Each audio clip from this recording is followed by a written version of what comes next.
there, and another one. Okay, and this one we're going to push down here. Okay, and one more. Let's tighten the strips some more.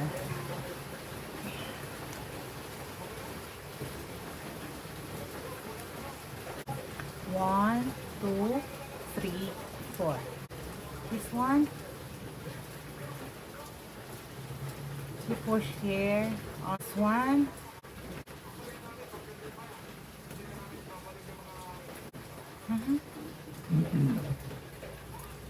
This one, push it down, and this one, push it back. There. Ah, so we're able to close the bottom of the basket.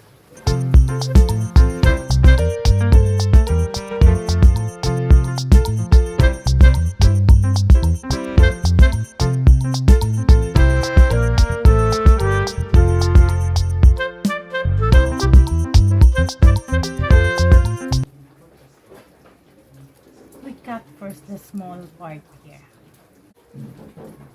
the one we folded from the bottom, and this one, and another one, and one more.